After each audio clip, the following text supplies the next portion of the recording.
Thank you for attending tonight's meeting of the Westerville City Schools Board of Education. The agenda will be displayed on the screens in the front of the room. You may also follow along by connecting to the district's website, wcsoh.org, clicking on the district link, then select Board of Education, then select Board Docs Agenda, and select this evening's meeting. There will be two opportunities to address the board this evening, the first being Agenda Item 6.01. The first set of public comments is relative to Agenda Item 7.01 and 11.03. Please state the agenda items you are referencing at the beginning of your comments. The second opportunity is Agenda Item 12.01. There is a sign-up sheet located on the table in the back of the room. Each speaker will have 5 minutes to address the board. And with that, Mr. Griffith, would you please call the roll? Mr. Byrd? Here. Ms. Cotter? Mrs. Davidson? Dr. Nestor Baker? Here. Mr. Velardo? Here. Would you please stand and join us in the Pledge of Allegiance? I pledge allegiance to the flag of the United States of America and to the republic for which it stands, one nation, under God, indivisible, with liberty and justice for all.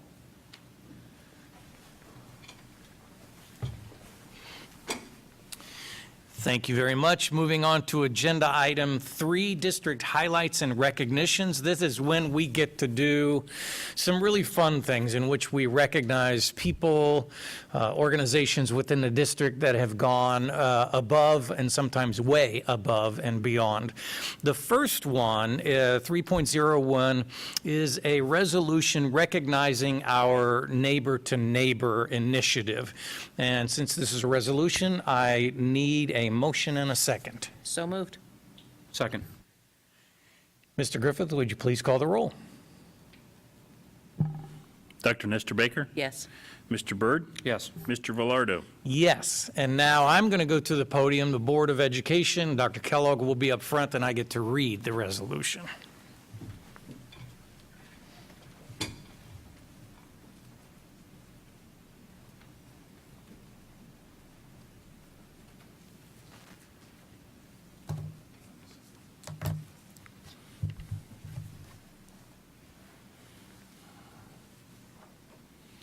It's very exciting to recognize this neighbor-to-neighbor initiative, particularly during the month of October, and in relation to working together. It's my understanding that the Westerville City Schools Communication Department worked with the logo to help create this initiative, or working with the logo. So we're very excited. We are neighbors, and we're working together, and that's very good. At this time, I'd like Mayor Kathy Kukuzzi to come forward, and she will stand next to me. Let me read this resolution. Resolution of endorsement proclaiming October as Neighbor to Neighbor Month. Whereas Neighbor to Neighbor is a grassroots, community-driven initiative connecting people in need to available resources and promoting kindness, cooperation, and caring among neighbors everywhere. And whereas Central Ohio and Westerville are home to a host of charitable organizations ready to help for little to no cost. And whereas we believe that encouraging and empowering Westerville residents connect with their neighbors on a personal level will make this community a more welcoming and inviting place in which to live, work, and grow. Therefore, be it resolved that the Westerville City Schools Board of Education and Superintendent recognize October as Neighbor to Neighbor Month and urge all citizens to spend time now getting to know each other in the spirit of friendship and inclusiveness. Would you like to offer a word? You want to say something about this? Sure, I can. It's strange being on the other end of a proclamation, but it's really cool. Thank you so much to the Board of Education and the Westerville City School District for being an active partner and participant in this initiative.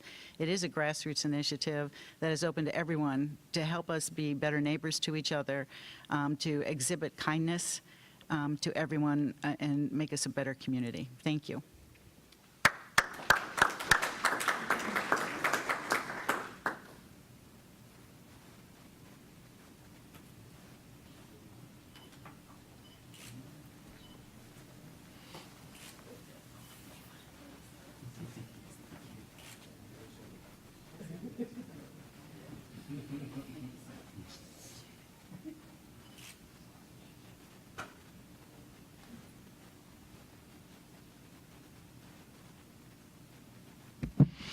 I won't say anything other than the fact that I think in this world, we need neighbor-to-neighbor initiatives, and I thank you for initiating that.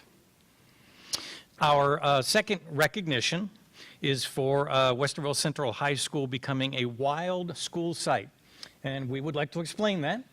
And so we are asking Principal Tom Lanier, would you come forward and invite your guest and share a little bit with us? Absolutely.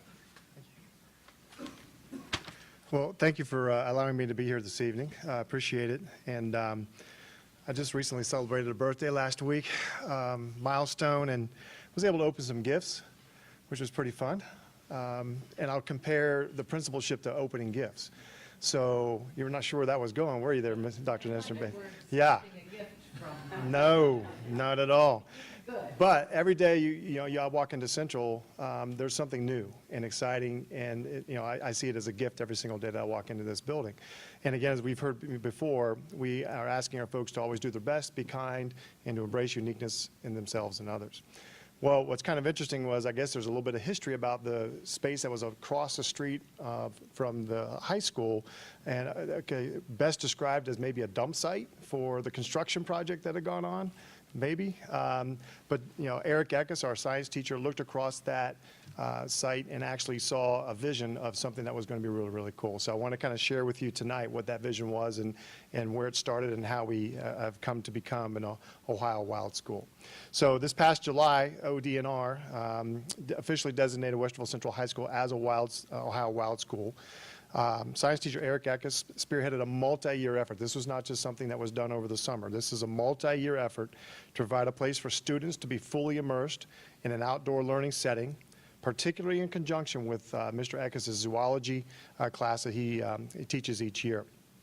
To earn the distinction, Mr. Eckes, his students, and what's really interesting, he's able to reach out to community partners to make this vision come to fruition. And they've completed a variety of projects to improve the habitat of that area, and has increased the biodiversity and has created a place where students can truly recognize the needs and values of wildlife and ecosystems. So the efforts have included the following: construction site, dump site. Well, it turned, they had to clear a lot of stuff, and I'm sure you have a lot of stories about the things you found in that field. Yes. They've collaborated with our district facilities and maintenance crews to work together, establishing what's going to be mowed, what's not going to be mowed. And they've dug a vernal pool, which is going to be something we'll get to really experience this coming spring. They've installed bird boxes. They've partnered with Eagle Scouts to build split rail fences, boardwalks. They've planted trees. They're doing boardwalks all the way around the vernal pool area, and they've established a walking bridge as well. They've done a lot of removal of invasive plant species, and they've seeded and planted new ones. And again, in addition to that, they're securing signage recognizing the value of the warhog restoration area. So Eric Eckes has been teaching science in Westerville City Schools for 27 years. So we were catching up a little bit over here. He was a 1986 grad of Westerville South High School. I was a 1985 grad, which is pretty neat. He's been at Westerville Central since 2003. Eric is an avid outdoors lover, soccer fan, and nature photographer. So I am extremely pleased to congratulate Eric Eckes on his outstanding accomplishment, appreciate his vision, his hard work, and his efforts to create a great learning experience for our students in Westerville. So, Mr. Eckes. Thank you.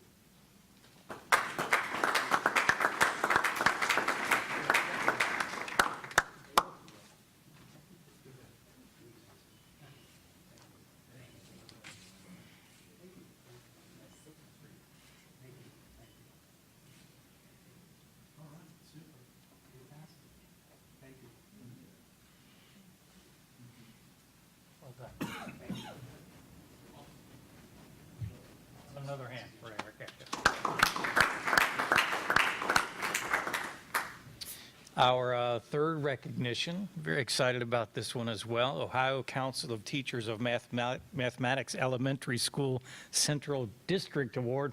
Is that put on a nameplate somewhere that you get? That's awesome. We're going to ask Chris Doolittle to come forward.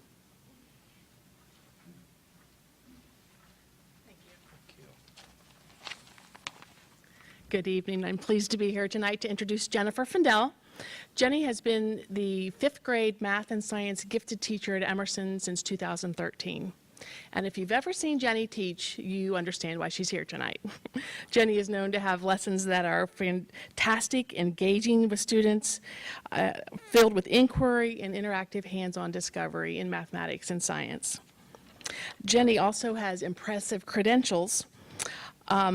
Her undergraduate work is in English and psychology at the University of California, Berkeley. She later studied education at San Francisco State University, and at another time attended the University of New Hampshire, where she completed an intensive research-based master's program in biochemistry.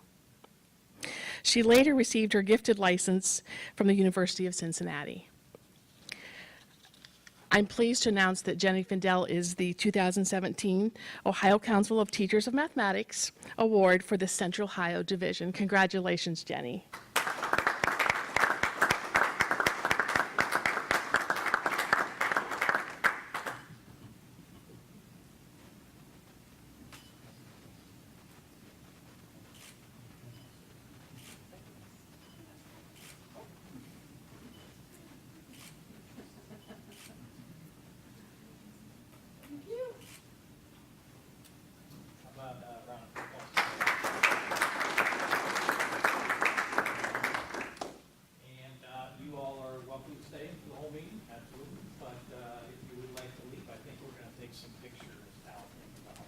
Thank you all for coming again. Thanks, man.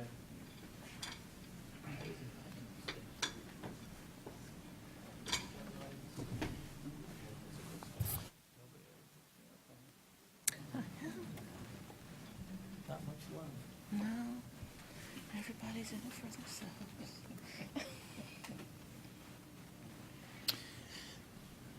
We really are honored to bring forward these award winners just to highlight just a little bit of the incredible work that occurs in our buildings, in our classrooms throughout this district, and it's just representative, so thank you all. Moving on to agenda item 4.01, approval of the minutes, September 12, 2017 Board of Education meeting. We don't take a vote, we just ask, are there any corrections or questions? Hearing none, moving on, reports. 5.01 State Report Card, District Goals, Quality Profile. Dr. Kellogg, I believe you'll be sharing with us. Thank you, President Velardo, members of the board, and our guests here this evening. It's a great opportunity to be able to come forward tonight and provide some comment and input regarding Ohio's latest version of the school district report card. So I'm going to walk through those this evening. I have the entire 31-page print-off in color, so if there's more specific questions along the way, feel free to ask. And in fact, along the way, if at any point you want to ask me questions, feel free. Like to make this as much as a dialogue as possible. So to begin with this evening, I was going to play talking heads, stop making sense, but I thought that might be too political a statement. I'd like to put, before we look at the data, I'd like to provide some comment to try and help make some sense. That basically what I'm going to try and do this evening is provide some comment about current context as we know it. Take a look at current performance, because that's what this is, a snapshot of our progress to date, not a movie of how we've been doing. Talk a little bit about our trends as we see them and how they relate to the progress we're doing. And the last piece is just talk about what our response to some of the data is.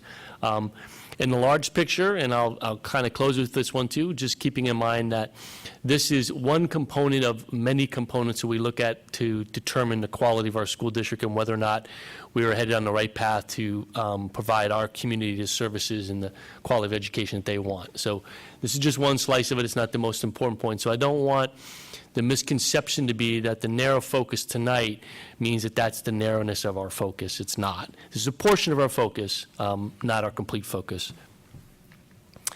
So there's a long history to school report cards in Ohio, dating back multiple years. I think the most recent changes are what we're going to be talking about this evening, so we can be as apples to apples as possible along the way.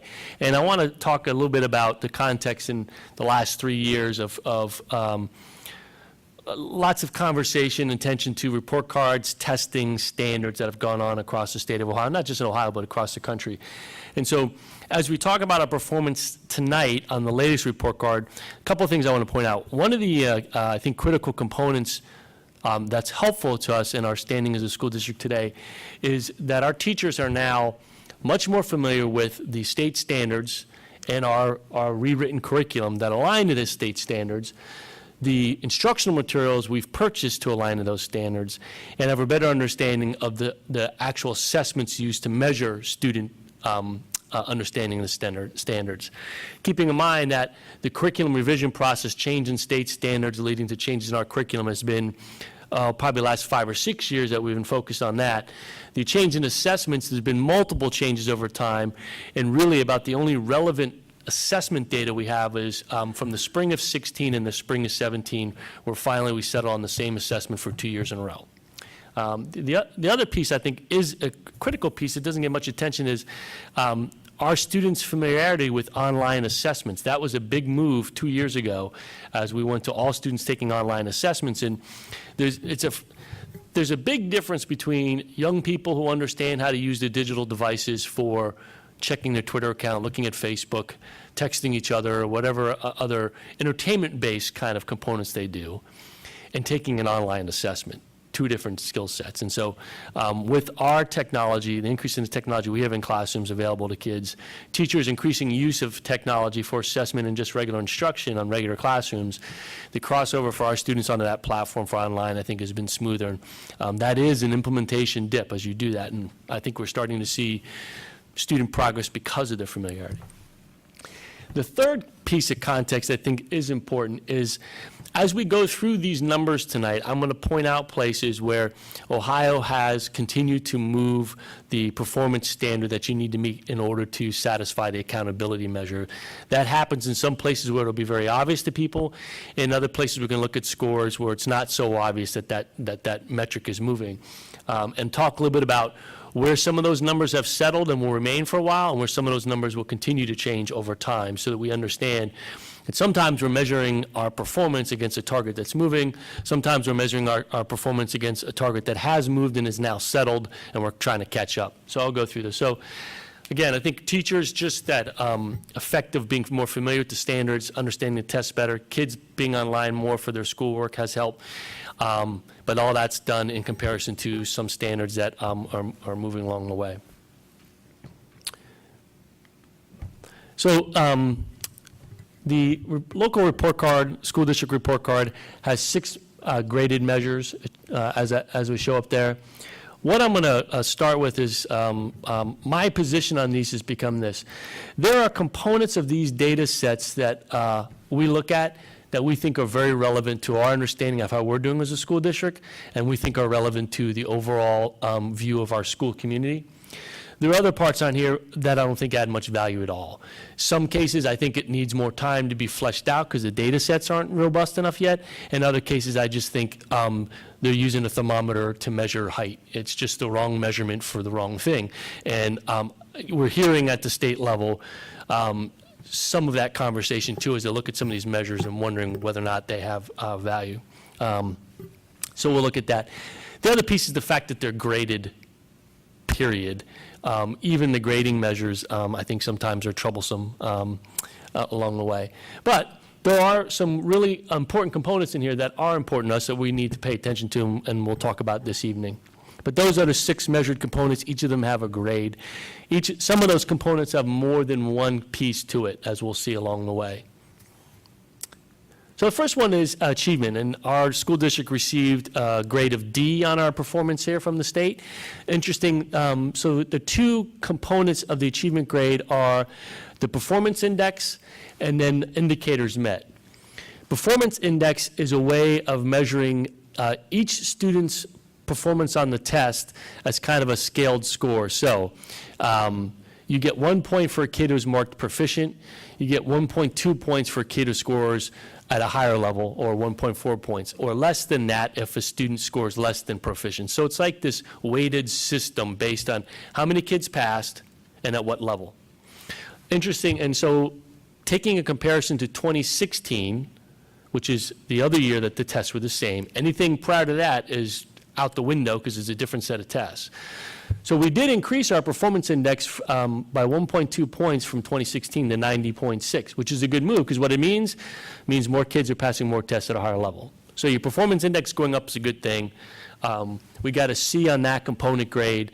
I think 96, there's a total of 120 points, 96 would mark a B, and that would be a target for us moving forward. The indicators is where we got a big fat F. This is a little bit different in that in the last in order to meet an indicator, let me back up, in order to meet an indicator, 80% of the students taking that test have to pass the test. So there are 23 indicators. So you have third grade reading, third grade math, fourth grade reading, so on and so forth, plus the high school exams. So in order to meet the indicator, 80% of the students have to pass. 2 years ago, the cut score was state average. And if you go back 2 years ago, we did very, very well on indicators met because the comparison set was state average, and we will always outperform state average. But the legislators set the mark to be at 80% for this year. The in-between year, the indicator mark was halfway between state average and 80%. So that's been the climb over 3 years. So if state average 2 years ago was 60, then last year it was 70, and this year it goes to 80. That's the math. So we only met the 80% mark at 2 of the 24 tests. That state performance standard has increased each of the years. Interestingly, we did better compared to 16 on 15 of the 23 tests, and our average improvement rate was 4%. And that's important to know because that's the trend data.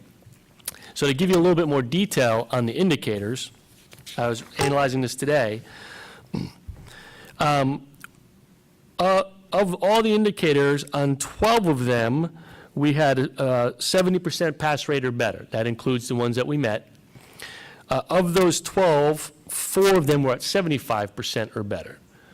So take the 4% average increase, apply that to 75%, and we're sneaking up on the 80% if we keep our trend line in the right direction.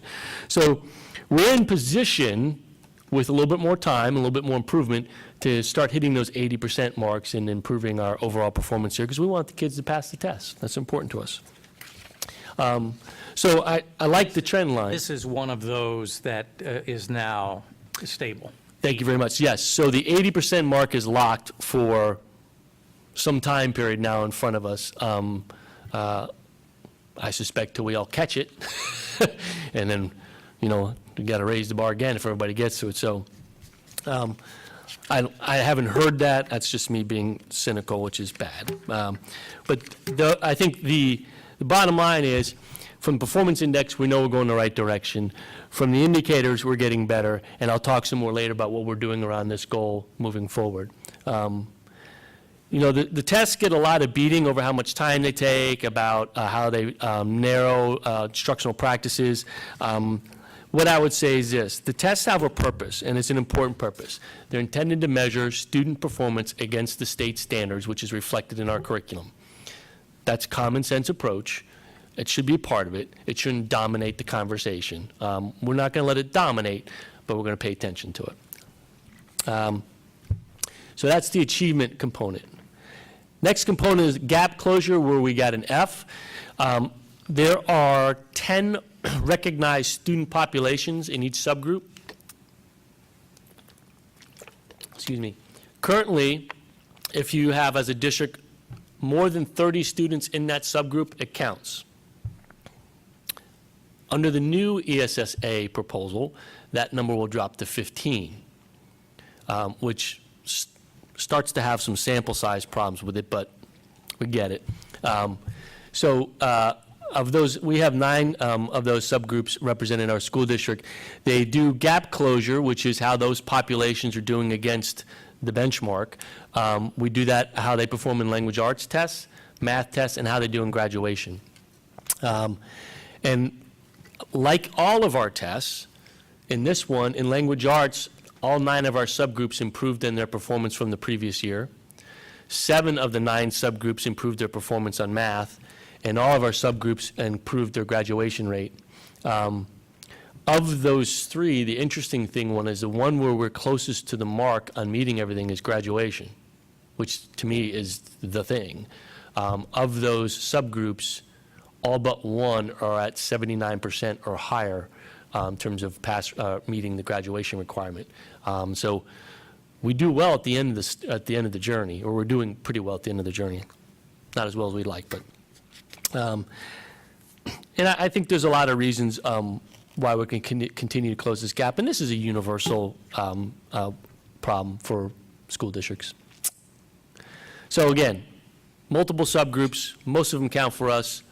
We're doing better on those scores and making progress. This is, again, one of the marks that every year moves up. I think it's a 1.5% increase in language arts. Excuse me, I think it's 2% in language arts and 1.5% in math. Every year it goes up. So they're both somewhere around the 80% mark right now, and they'll continue to move forward. And we're measuring whether or not we met the mark or how much progress we made over the last year. That's how we move. Sometimes when you're explaining to your parents your report card score, you give a perspective that you think might help. So although it was an F, we did twice as good this year as we did last year in terms of points earned on this one. So we're heading in the right direction. Yeah, but it's kind of like that commercial, that insurance commercial, where you've got the guy with the fishing rod. So he's just looking it out of range, so every time we get closer, they raise it. Yeah, that is the problem. You make progress and it moves again. And the other thing we know is that the diversity of not just our school district, but the larger community as a whole, it continues to shift. And the needs of students are going to continue to change. So, but we welcome that challenge. K-3 literacy is a measure on the report card that I think is probably the least helpful to us at all. The only component of it that's helpful, that is, and this is what's confusing, everybody here, many people hear about Ohio's efforts under the third grading reading guarantee. That's a different measure than the K-3 literacy measure. The K-3 literacy measure is an attempt of the report card to look at how much progress a student made from the start of the year to the end of the year in grades kindergarten, first, second, and third grade in reading. So they do a pre-test at the start of the year. Then if they're not meeting a certain score, there's interventions, and then there's a post-test, and how much progress they make on that is the measure. It's, in running terms, it's like grading you after your first lap in a 4-lap race. All that matters is the last lap. And in that case, for us, the number that's important is we had a 98.4% pass rate on the third grade reading guarantee. So that is against a cut score for third grade reading that goes up every year.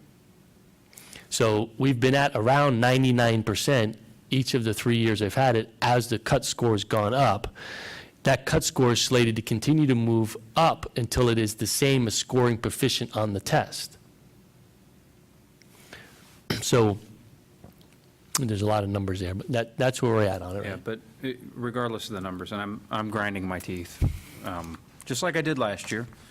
And we'll probably have comments and feedback at the end of this, but for those that are here and for those that are watching, got a simple question for you.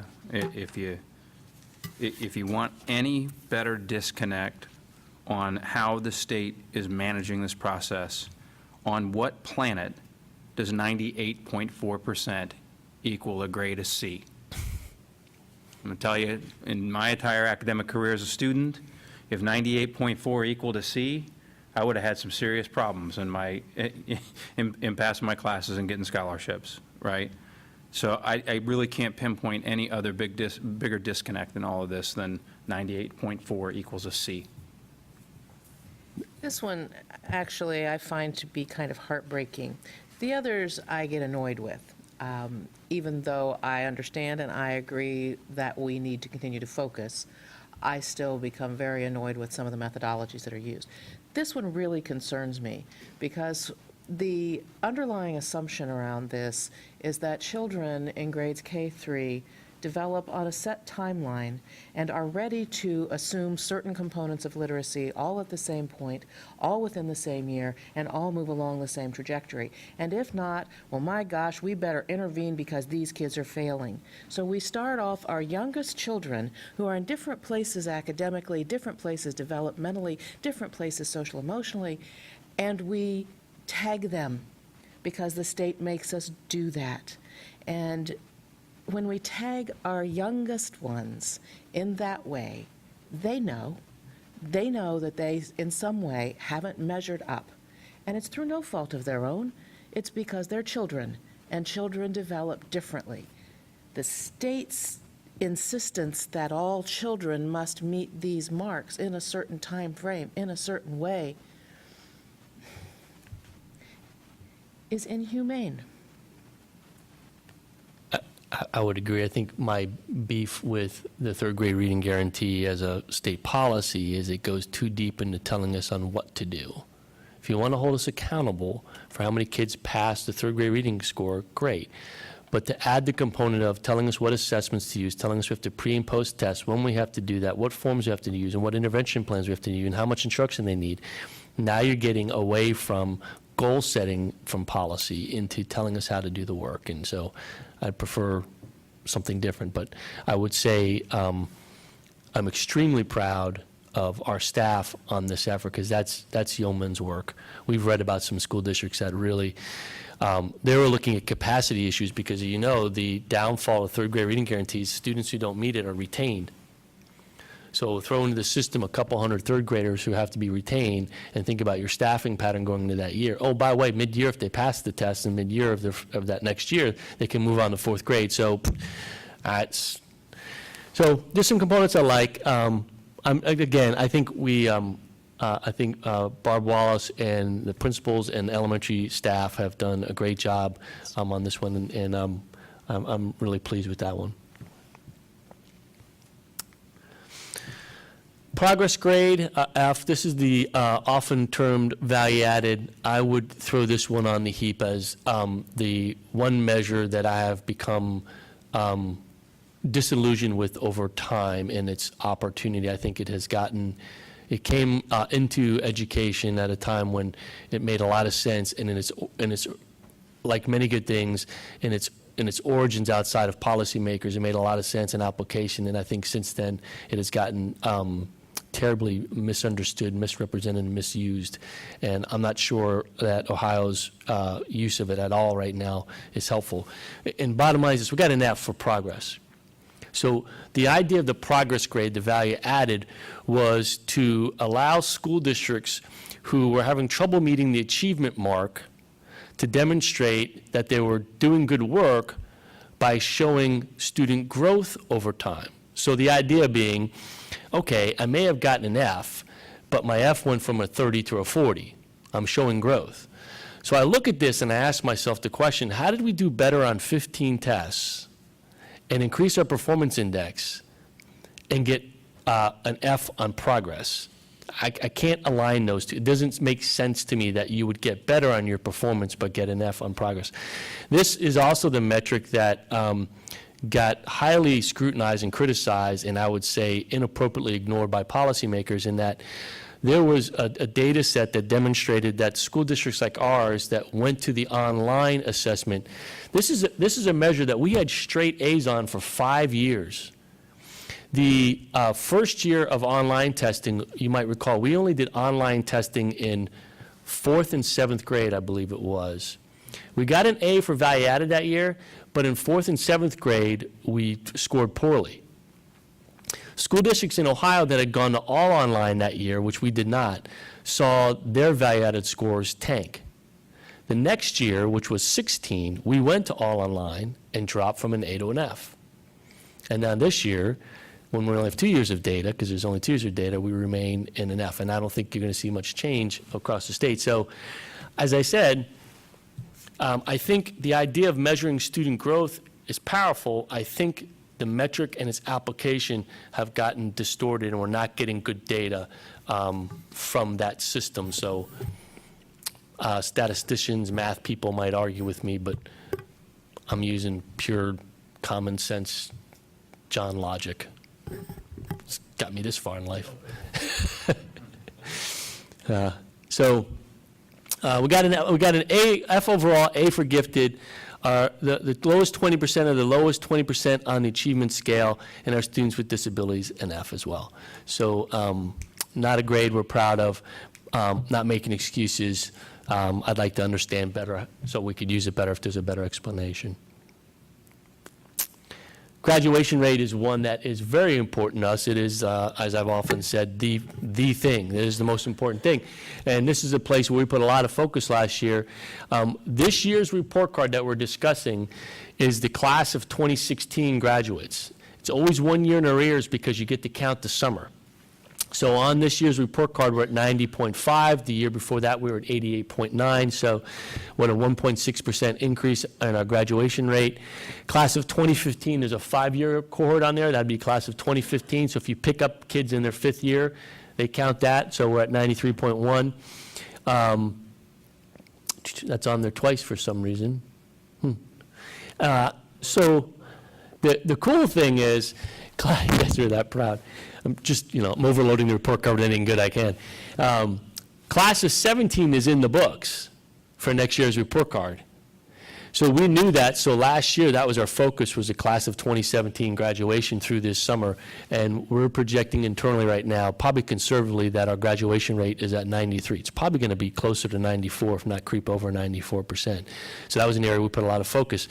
I was proud of the team, because for years I've been talking about this one and the fact that we always look at our graduation rate, but we're always looking at last year's, and I'm looking for, I was proud to see that Scott Reeves and the high school principals and guidance counselor folks sat down and said, we just got to get out in front of it and focus on 17 now and be done. So what are we focused on right now? We're going to focus on class of 18. And we do some very, very detailed stuff here. You'll go to high schools and they'll have spreadsheets of all their students color-coded by needs, individual plans along the way. And I'll talk a little bit more about that in a little bit. And then you'll see the class of 2018 graduation piece that you're going to look at tonight. So this is one that's important to us. We think it's important to the community. Want to get those kids graduated. The last measure is prepare for success. I think in the future this will have more relevance to us. They collect data from the class of 2015 and 2016, so that's several years ago of data. And so it was really nothing we could do about it in 2017 because it was in the books. They look at participation in advanced placement, international baccalaureate, college credit plus, career technical education, kids taking those courses. They also look at kids' participation in certain tests, industry assessments, et cetera. And they give you all kinds of scores for how those classes did in a number of points. So trying to go backwards in time and change that data is impossible. But as you know, we've reported here, our work on enrollment in college credit, college and career readiness curriculum, AP, IB, et cetera, we were very successful with what is now the class of 17 and 18, current juniors and seniors. I would anticipate that our grade on this, based on enrollment patterns from this year, we'll see changes and improvement in this enrollment data moving forward. In fact, we had 1,000 additional seats of AP classes on as a standalone this year. So our work there and our work in recruiting underrepresented populations to that coursework went up. So we had about a 40% increase here. And that was before we don't have the college credit plus data yet because we have to wait for the college enrollment stuff. So this is one that I think in the future will have play a little bit different. I'm still not excited about the way they calculate it, but we look at it too, so I'll pay attention to it. The number 2 is they measure participation in AP, IB, et cetera. And then they look at participation and performance in ACT, SAT, et cetera. And AP and IB as well, I should have put that up there. So an AP score of a 3, an IB score of a 4. they're looking at college and career readiness metrics. So that's what they're doing there. I wanted to make sure that we were getting, I don't know, credit for the students that do the rigorous coursework and score do well. Well. Yeah. Yeah. Okay, thank you.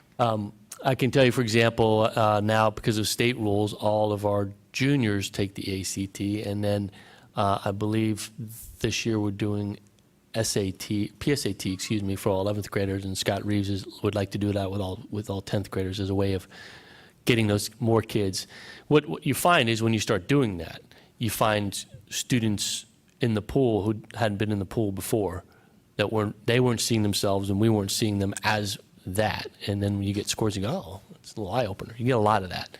And this year, sophomores are required to take the ACT. The state requirement, I think, is juniors in the spring.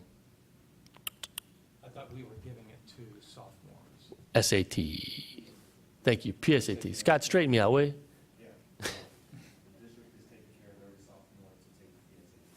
So we'll have every sophomore take the PSAT this year. PSAT. Yeah. Thank you. And then in the conversation with me, you're trying to project that out to next year's, to juniors as well, are you not? And the reason you do that, you gotta know the game, 11th grade PSAT is what determines National Merit Scholar.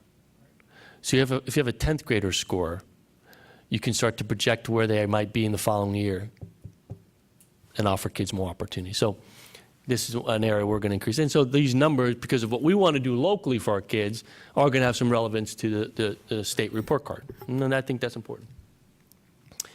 So last year we had several performance targets. 4 of them, I think, are important components of the report card. We wanted to improve our graduation rate, wanted to improve performance on state assessments, we wanted to do better in third grade reading, we wanted to get more kids enrolled in college and career readiness coursework. Those are 4 goals we had last year, and as locally, and you can see how they played out in terms of relevance to the report card, right? We did better. Of the ones on there, I think where we had the least amount of focus from a district perspective was probably performance on state assessments. I'll talk a little bit about why that next, but just, again, it goes back to, as a convocation video, we talked about focus. When we're focused, we do better. This year, we narrowed for the district. Now, each building has their own goals as well, but for the district, 2 of the performance targets related to this. Performance on state assessments, graduation rate. Now, I think last year our weakest spot for focus was performance on state assessments. Most of our improvement I would attribute to teachers' better understanding of the curriculum content, kids familiar with the online assessments, and teachers familiar with tests. I think it's just more around that we get better. One of the things we have available to us this year, which we haven't had for a while, is item analysis of the test. This has been a big sore spot for teachers. We already have that item analysis. Jen Knapp and her department have already prepared those item analysis and shipped them out to principals. Principals and their building teams and their teacher teams have already started taking a look at that item analysis, which helps them look at which items kids didn't do well on the test, go back and look at their curriculum and their instruction and make the necessary adaptations. Sometimes when you read a written standard, you think you understand what it is they're looking for, but you don't really know until someone measures a student's performance on that, whether or not you were teaching it at the right level in the right area, until you have assessment data back that is a way of measuring it, right? You can look at someone and say, I think he looks 6'3", but until you put a ruler on him, you're just guessing. And it's the same kind of thing. So that has been big for us. We have also are taking time working with our principals to develop their understanding of how to operate, run a building leadership team, and make that connection to their teacher-based teams. Teacher-based teams might be a group of teachers at the same grade level, so 3 fourth grade teachers who all work together, or in the same content area, 4 Algebra 1 teachers at a high school, that they work together and the principals plan time and they periodically meet. They look at assessment data, they look at instruction, they look at where their kids are, they talk collectively about what do we need to be doing differently, make adjustments, and move forward. And we now are getting better at that cycle and understanding, and I think our teachers are feeling more empowered with the tools they have, with a better understanding of what the assessments are measuring. And we have other assessments in the system, too, that are relevant to non-graded areas. We now have all the ACT data from last year, which is relevant to all kinds of coursework for our kids. Any AP course any international baccalaureate course, any career technical course that has an assessment associated with it. We have data sets that those teachers will have that can look at and start to pull apart and think about its relevance to what they're doing, and make those connections. And so we're building the infrastructure or team-based models. We're providing the data, providing the time and opportunity. With the expertise we have, increasing our performance on this area, I think, is going to be something we're going to see. I almost said slam dunk, and I will say slam dunk. We'll get better. Graduation rate, we're going to replicate what we've done last year in terms of Scott and his team have done a great job of identifying cohort data, because you have the clock starts ticking for graduation rate the second a student walks in the door as a 9th grader. So any student who is credit deficient, who may not graduate in time because of that, still counts in that cohort. So the problem was, for years, we assumed the senior class was the graduation rate. It was not, because anybody who had been left behind from credit deficiency still counted in that cohort, but we were not seeing them as a senior. Hear the difference? So we've gotten better at that data and identifying it. We have the Academic Enrichment Center, where we send students who are credit deficient to get caught up. That helps our graduation rate. Summer school is another program that helps that. The last one, as you will see tonight, you have a resolution to approve the changes in the class of 28 graduation Scott Reeves is going to talk about. So there's an opportunity for us this year, and this year only, for the class of 2018, which is the first class that has to earn the points on the test to graduate. We have some leeway and some opportunities to be a little more creative to get those kids across the finish line. And Scott and his team, here it is, early September, this is just came about. So it's just became an opportunity, and we're already mobilizing to create that opportunity for our kids, down to the point of we know what kids could benefit from these changes that you're going to act on tonight, and we'll start having those conversations and building the infrastructure so we can do that. So those are things we're doing to keep these two moving along the way. I think the ripple effect, if we get kids, if we're doing better on state assessments, gaps close, right? If we higher graduation rates, gaps close. If we're making improvements there, at some point your progress measure has to get better. It just seems logical.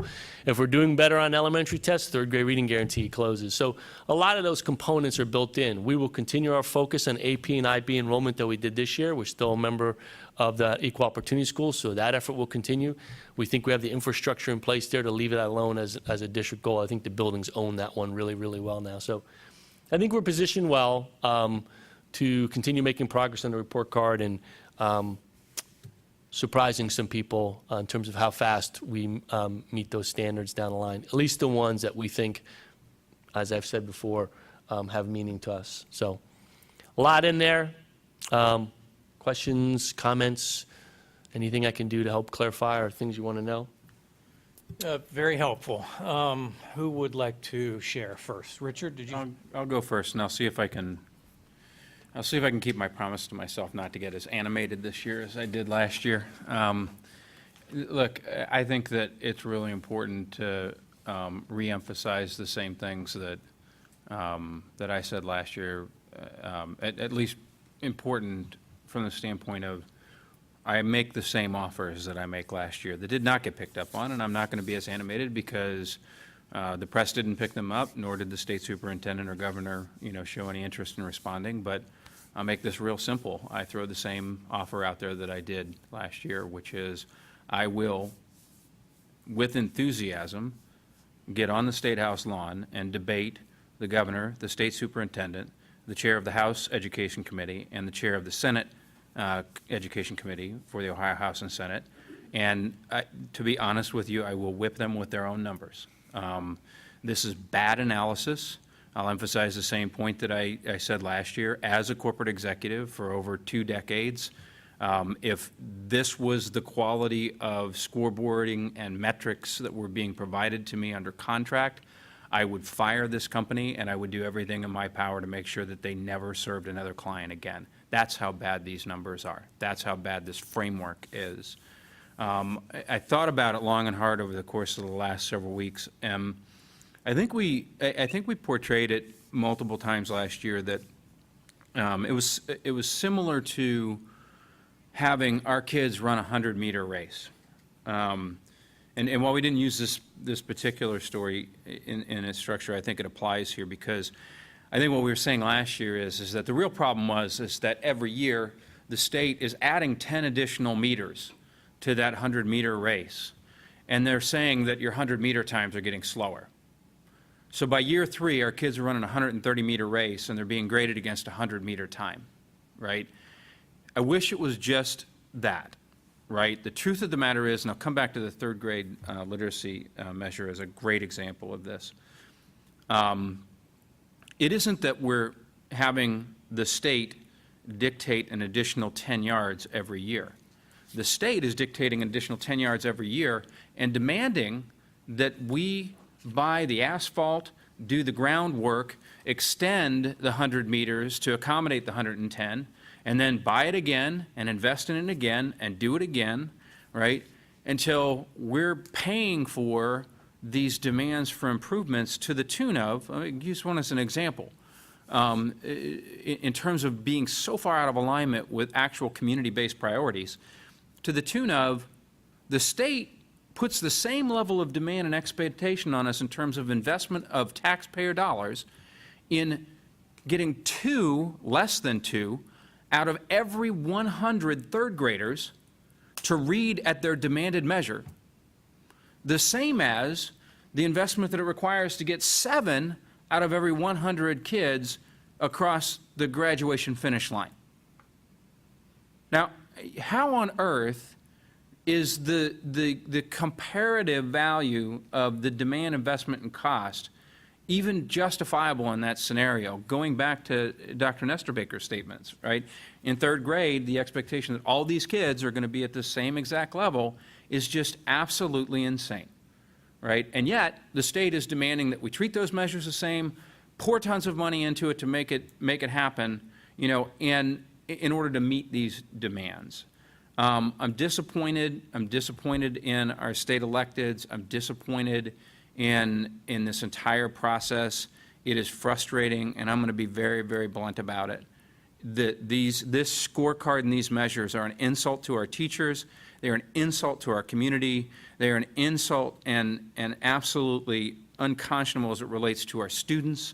And the fact that the expectation is not being modified at the policymaker level is why I am certain that I won't get a phone call to debate on the State House lawn. Because if they're not listening to us in any other time of the year, I doubt that they're going to listen to us at this time of the year.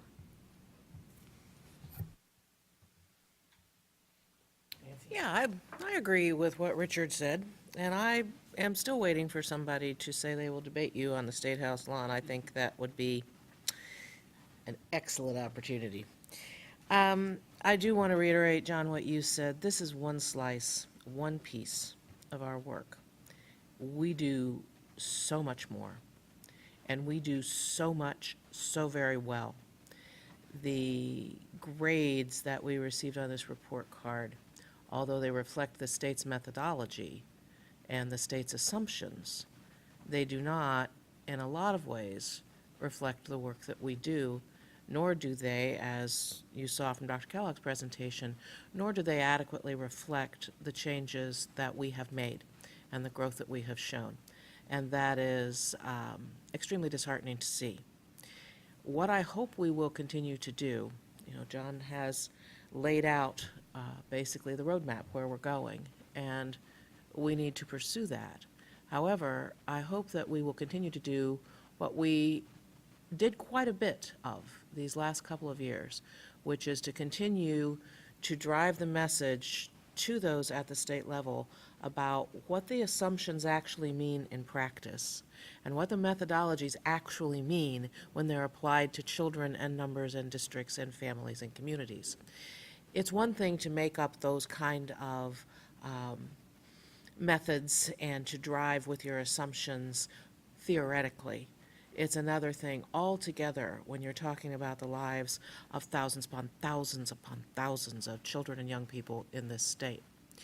So I want us to keep pushing forward on that. I don't want us to back off, even though we say we know we need to, you know, try to meet the state's demands and continue to push forward and drive our focus the way it should. That should not be seen in any way as capitulating to a flawed system. What it means is we will do the very best that we can do, given what we have and given the remarkable strengths of our educators and of our children and families. At the same time, though, we will continue to drive the message that needs to be driven hard and consistently, that change must happen if indeed the reason these systems exist is to identify quality education. If that is the assumption at base, then that's not where we're going with the current system. So we'll do it. We'll keep talking. We'll keep pointing out the issues. We'll drive home messages around methods. We'll drive home important components about what assumptions are at play, and we will continue to do the very best that we can. Westerville is a remarkable district. We do remarkable work here, and we have incredible educators that lead this work every day. This report card, while it is real and it cannot be denied in the way that it has played out for us, it isn't who we are.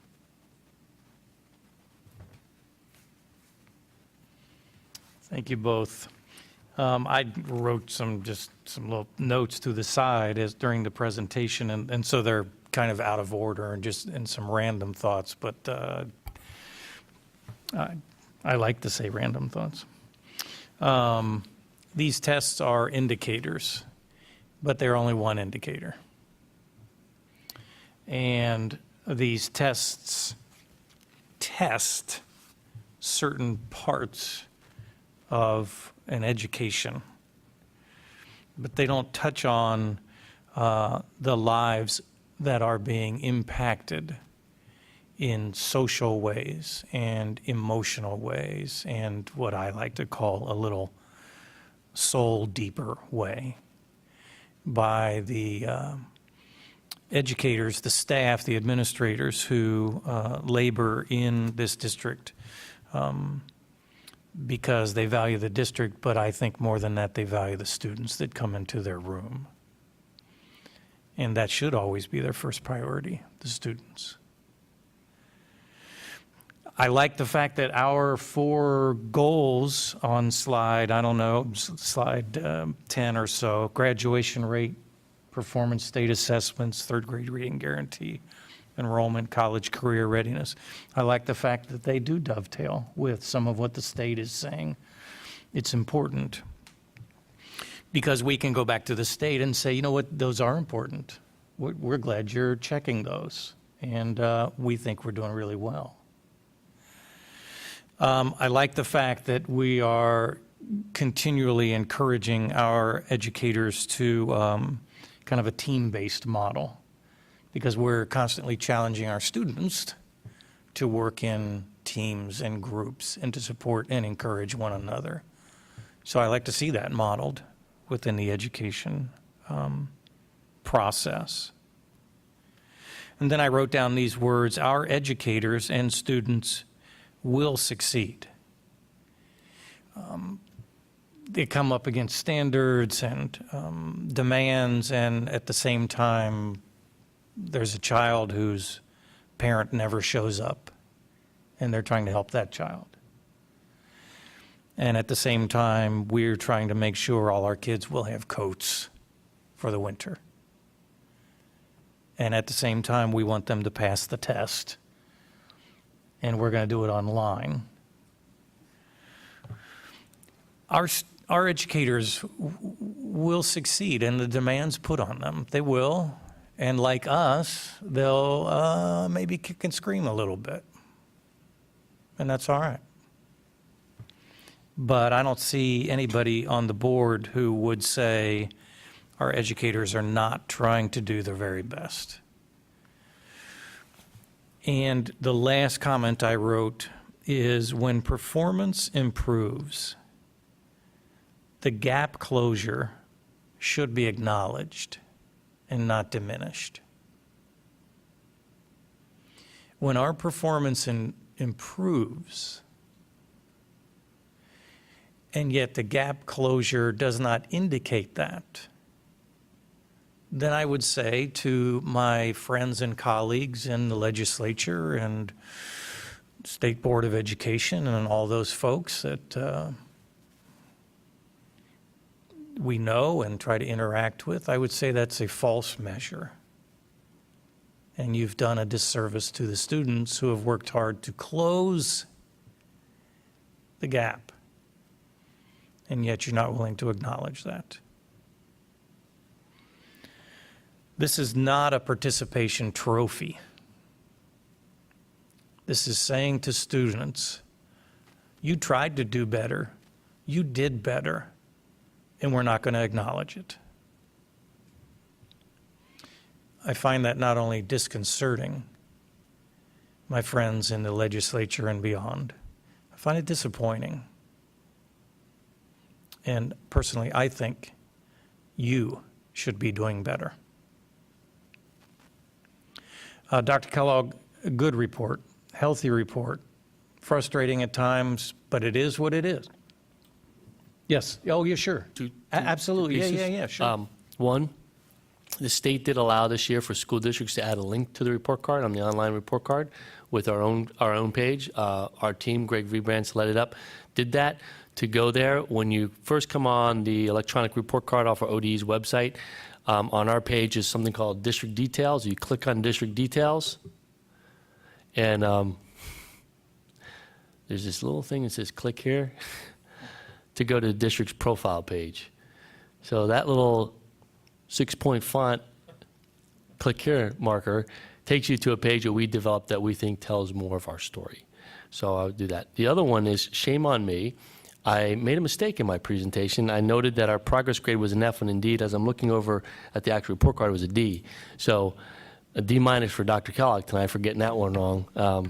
But again, yay, D, but I don't think that's an accurate measure of how much progress our students had, and as they were led by just a great group of teachers and educators in the system and families.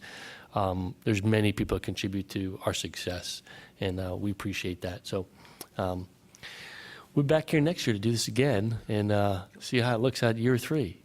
Hey, Rick, before we wrap up, I mean, I think just a piece to tie things together. My concern is, and I really appreciated your points and your observations, but here's my concern about the credibility and the veracity of these metrics and what we've pulled apart and torn apart and looked in and all of that.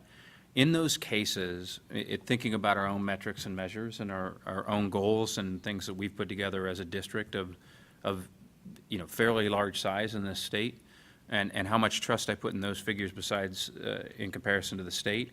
My concern is in those cases where the measures and the metrics line up to what we have is not that the state knows what they're doing, but that the broken clock is always correct at least twice a day, right? That's my concern is that on a couple of metrics they've gotten lucky because they're so common sense core that they've got a couple in there that mean something. But as a whole, I find, I think I said it last year, I find it interesting that people take school boards across the state to task for what we spend on whatever. And yet I can't even imagine how much this exercise has cost us taxpayers of this state over the last several years for so little value return.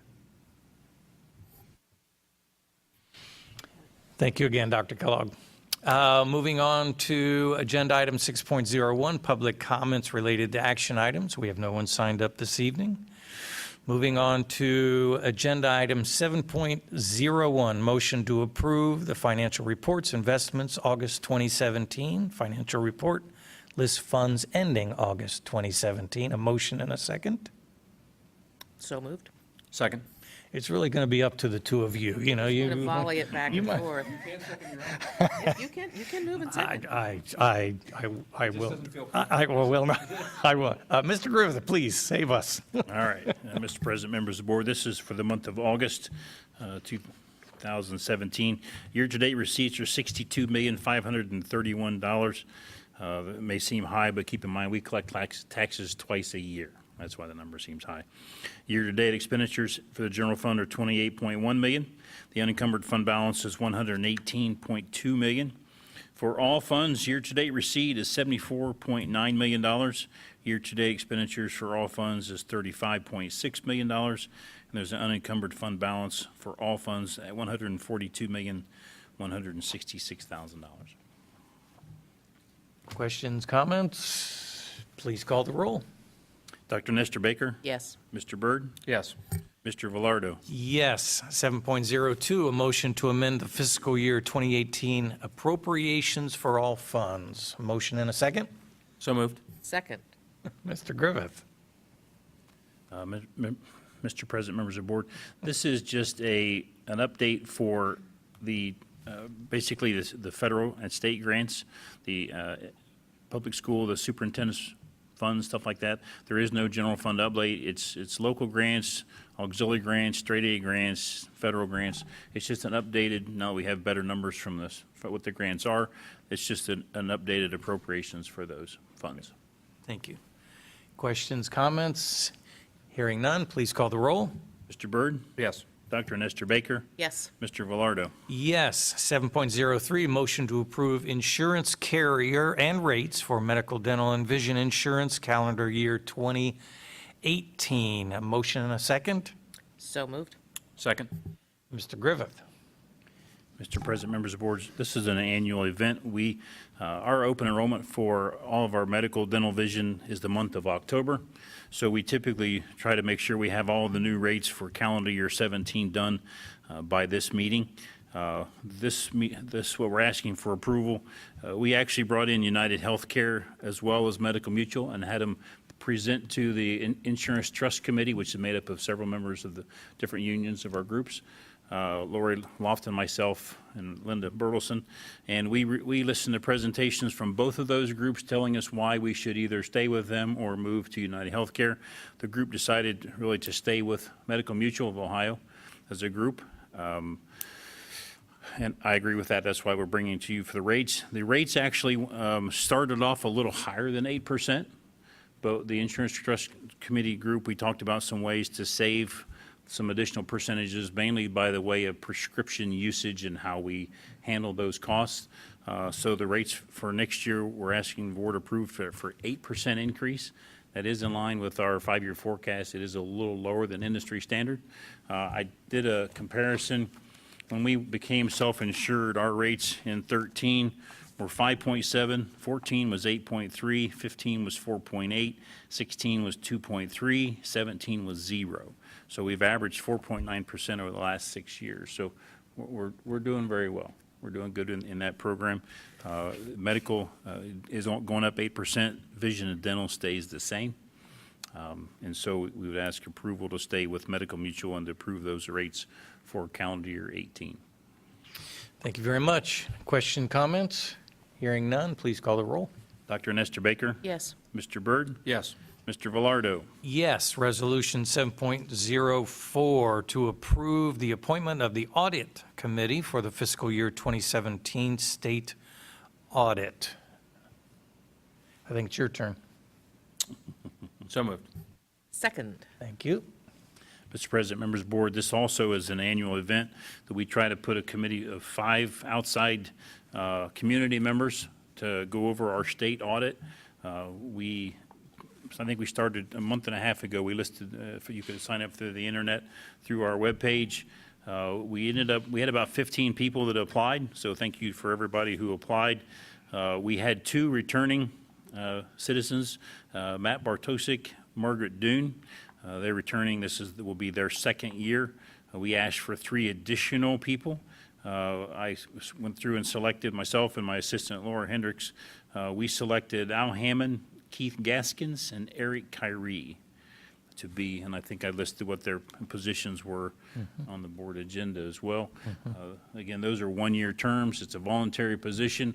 We have them come in basically at the end of the audit to listen to the state audit and ask questions, and then we'll ask one of them to actually come back and report out to the board once completed. Thank you, sir. Questions, comments? Hearing none, please call the roll. Mr. Byrd? Yes. Dr. Nestor Baker? Yes. Mr. Velardo? Yes. Moving on to Agenda Item 8, Personnel Consent Agenda, September 25. Unless there is an objection, I think we will take these as a group. So moved. Second. Yes, Lori? Good evening, President Velardo, members of the board. Tonight's consent agenda contains 9 sections involving 107 persons. Section 8.01 is a disability retirement of 1 classified employee. 8.02 is the resignation of 2 classified employees and 6 substitutes. 8.03 is a resignation of 1 supplemental contract. 8.04 is a change of assignment for 4 classified employees and 1 amended item. 8.05 are a variety of one-time payments for 11 teachers. These are all additional names added from previously approved items. 8.06 is a contractual status change for 14 classified employees. 8.07 is an amended contract for the treasurer. 8.08 is the employment of 9 classified employees, 6 substitutes, and 1 amended item. And 8.09 is the employment of 3 teachers, 1 home instruction tutor, several athletic events assistants, and a variety of supplemental contracts. Happy Thank to you very answer much. questions. Any questions, comments, thoughts? Hearing none, thank you very much for that report. Mr. Griffith, please call the roll. Dr. Nestor Baker, Yes. Mr. Byrd, Yes. Mr. Velardo. Yes, thank you once again. Agenda item 9, recommended action, old business, we have none. Agenda item 10, recommended action, new business, we have none. Agenda item 11, recommended action, standing business, 11.01, donations. May I have a motion and a second? So moved. Second. As we always say, I'd like to say we are just so grateful for people that continue to support this district above and beyond. We continue to get from organizations and individuals support in many ways. And whether you are on this list or not, we are just deeply thankful for your support. Please call the roll. Mr. Byrd, Yes. Dr. Nestor Baker, Yes. Mr. Velardo. Yes, 11.02, resolution to approve Calamity Day alternative makeup plan. May I have a motion and a second? So moved. Second. Thank you very much. Anyone speaking to this?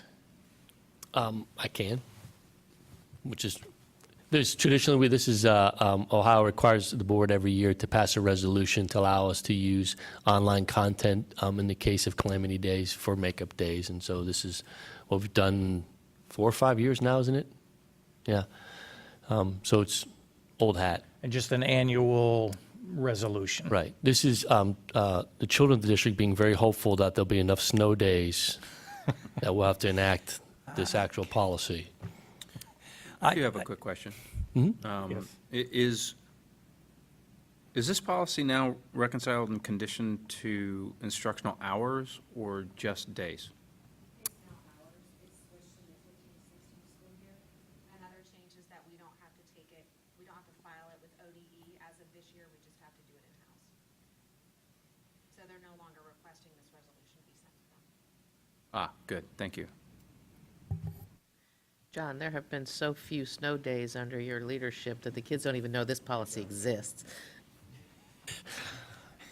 It's Mother Nature. It's. They all think you're from And Alaska. I know, and as I tell them, I'm from a tougher place. I'm from New Jersey, so. I should probably ask for a vote at this particular time. Please call the roll. Dr. Nestor Baker, Yes. Mr. Byrd, Yes. Mr. Velardo.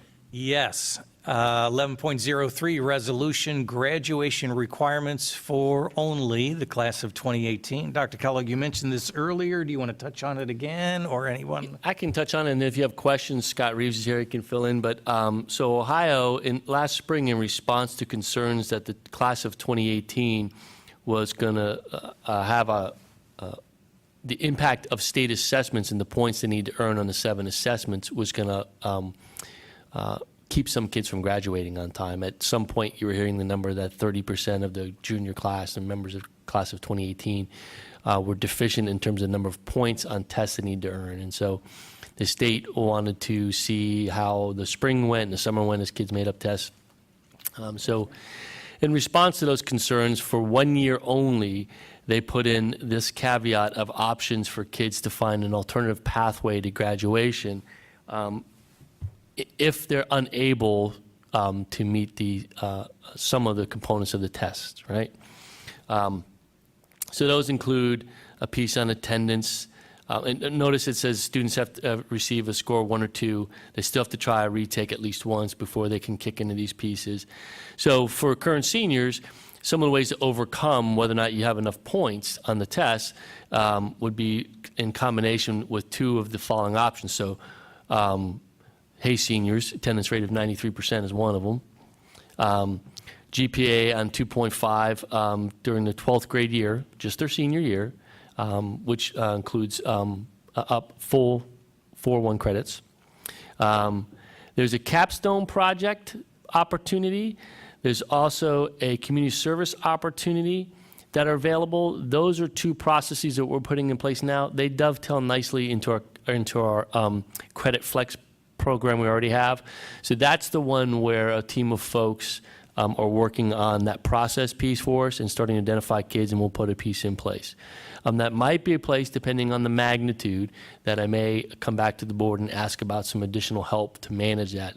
If we have seniors who have to go out do capstone projects or do community service, and that might be, or internships, et cetera. We also see it as an opportunity for us moving forward. This is a kind of curriculum we've been in discussion about where upper level high school students might have the opportunity to earn credits in alternative environments outside the normal day, internships, work-based experiences. So we're discussing what that looks like as a robust part of graduation, not as in, it's not go work at a fast food joint for X number of hours and use that to graduate. It has to be educational value, so it might pertain to your understanding how business operations are, right? So we put those pieces in place. The other components we already have in place, some of those are just awkward work keys, state board approved industry recognized credentials.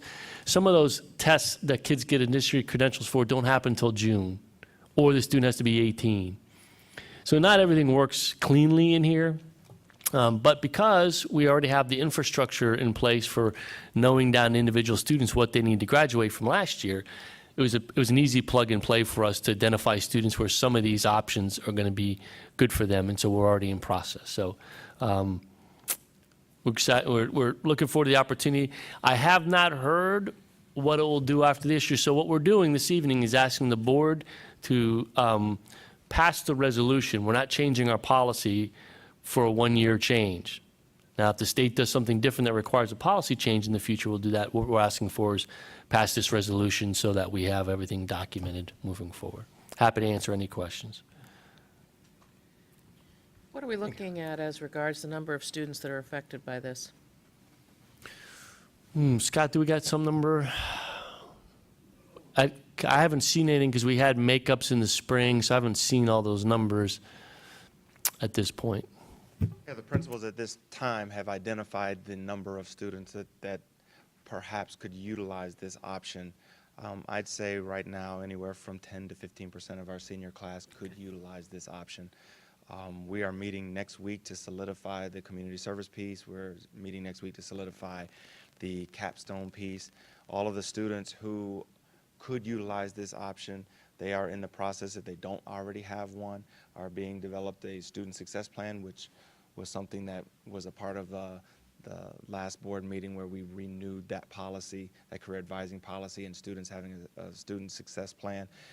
We are identifying each student individually. We are reaching out to their parents and letting them know the options that are there for them. Obviously, with the easiest one is come to school.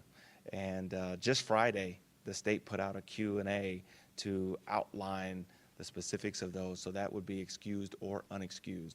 We estimate that it's about 13 days. We think that's very doable. Of all the options that you have in the language of the resolution, you only have to meet 2. Just come to school, that's one of them, and do pretty well in class. But those who want to do some community service, we're going to put some guidelines around that. Actually, I think the community service piece has some appeal beyond this year. as you talked about, and going back to our recognitions earlier, as we look at the entities and the organizations, the opportunities that are available across this community, there are ways as we move down future years to look at closer ties between our students and the organizations that exist. We have reached out to some organizations in town, and I think we have some that are interested in being a partner with us to help Great. students meet this need. Thank you. I've been waiting for this one. I'm very excited about this one because one of the benefits of having a school board where we build the kind of trust and kind of collegiality that we have on this school board and the number of years that we're here is we have long memories. And I got a long memory for this one because I'm going to read it because I want to reflect this back to the earlier presentation where an entire state structure, House, Senate, Governor's Office, State Department of Education, State Board of Education, just spent whatever they spent to tell us how we're supposed to run the school district and what the scores and measures are supposed to be with flawed analysis. This is the same state in our very first sentence in this particular motion where we say, whereas in response to widespread concerns about implementation of new graduating standards to the class of 2018, the General Assembly enacted additional ways students may meet the requirements for graduation, whereas these requirements apply only to the class of 2018 and will apply only for graduating student who initially entered 9th grade after July 1st, 2014 and before July 1st, 2015. Well, that's one of mine.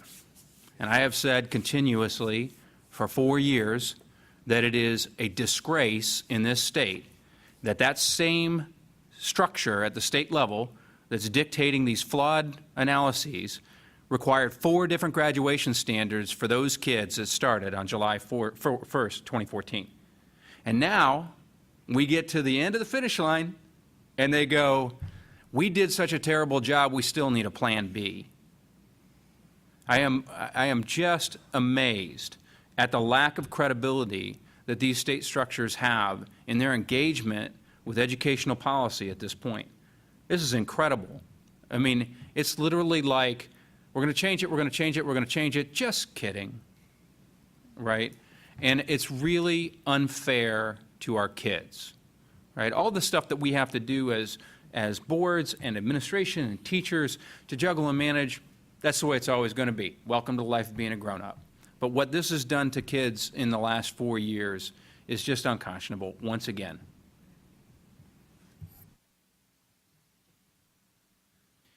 I like the capstone being in there. I'd really like to pursue that and the community service one that you highlighted.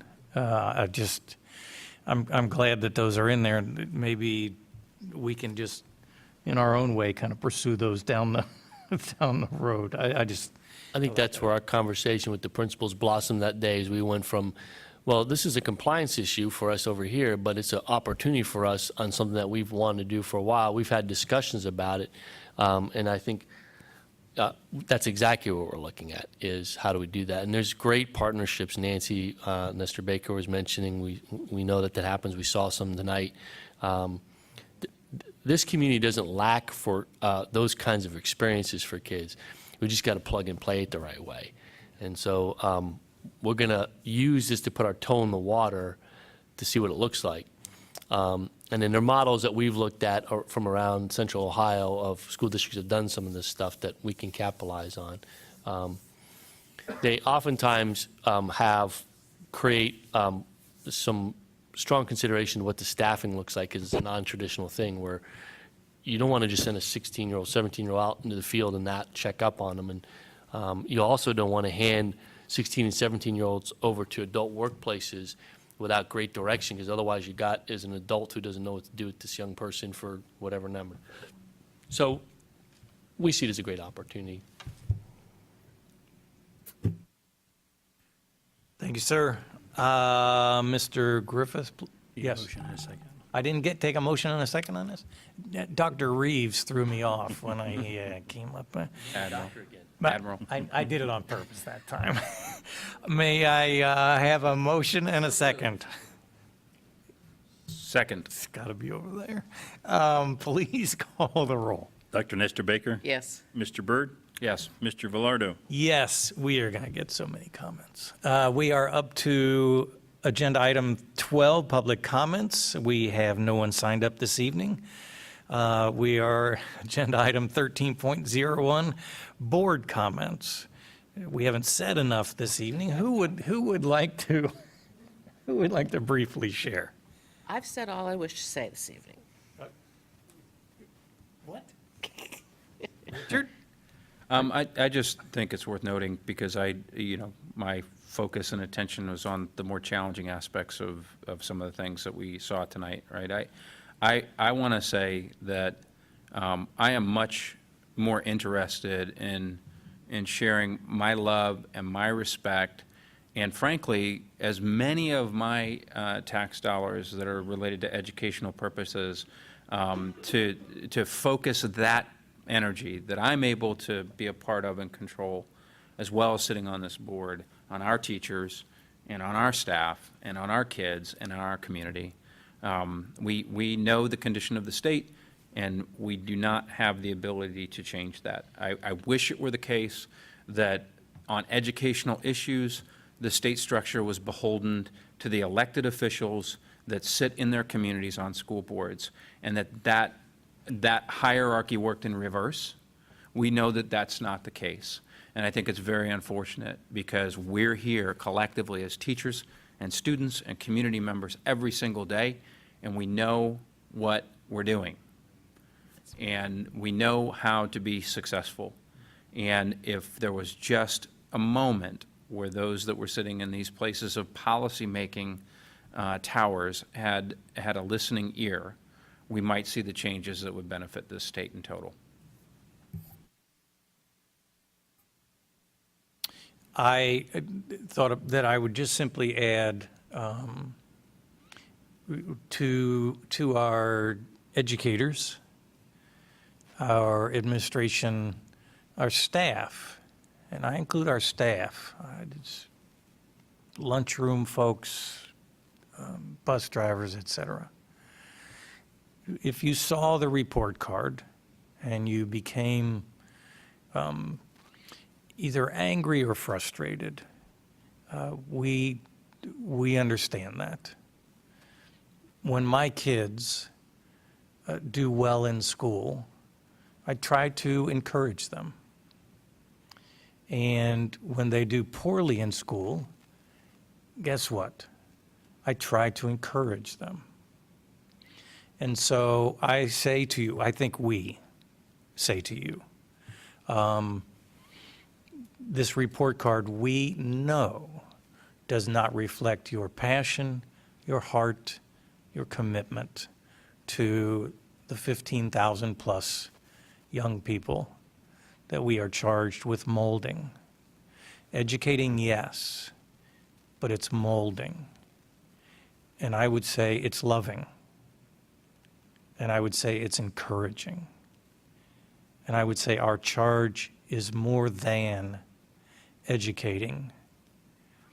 It is developing the child, whether that child is a 12th grader and 18 years old who is as big as a mountain, or a kindergarten whose knees are still knocking as they come into the room. I know, we know the important work that you do. And I include I think, our very strong administrative staff and all of those who work within this district. It's not a soapbox. It's not about a participation trophy. It's about we believe in what you're doing. And we think you're doing a really good job. And to our colleagues in the legislature and beyond, talk with us. Let us talk with you. Let's see if we can find some middle ground where we think the assessments will be valuable and where you think our children are really growing and will be strong citizens in a country that needs some strong citizens right now. And with that, Moving on to agenda item 14, the board will meet in regular session Monday, October 16, Monday, October 30, 6 o'clock here in the Early Learning Center, 936 East Wind Drive.